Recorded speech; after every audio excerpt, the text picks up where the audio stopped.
ইছলাম ভাল ধৰ্ম আৰু মই বহুত ডিপলি ষ্টাডি কৰা আছে ইছলাম ধৰ্ম।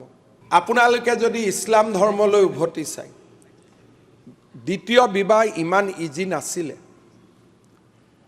বিশ্বনবী হজৰত মহম্মদে দি থৈ যোৱা যদি নিয়ম পঢ়ে, ইছলামত দ্বিতীয় বিবাহ কেতিয়া হয়? যেতিয়া মানুহজনে আল্লাহ তাল্লাহৰ ওচৰত প্ৰমিছ কৰে যে মই দুইজন পত্নীক সমান চকুৰে চাম। নতুন বিয়া কৰাৰ আগতে প্ৰথম গৰাকী পত্নীৰ অনুমতি ল'ব লাগিব আৰু অনুমতি লওঁতে ক'ব লাগিব যে মই সমান চকুৰে চাম। অৰ্থাৎ ইউনিফৰ্ম চিভিল কোডৰ আৰম্ভণিও বিশ্বনবী হজৰত মহম্মদৰ শিক্ষাৰ পৰাই আৰম্ভ হৈছিল। যদি এগৰাকী পত্নীক বেমাৰ বুলি আমি দ্বিতীয়জনী বিয়া কৰাওঁ, তাৰমানে প্ৰথম গৰাকী পত্নীকটো আমি বেয়া পাওঁ, ঘৃণ কৰোঁ, হিংসা কৰোঁ, গোটেইখিনিতো কৈয়ে দিলোঁ।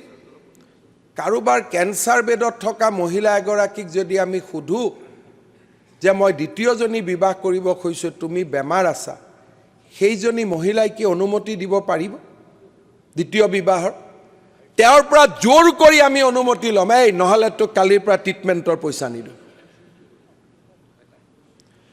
ইছলাম ভাল ধৰ্ম আৰু মই বহুত ডিপলি ষ্টাডি কৰা আছে ইছলাম ধৰ্ম।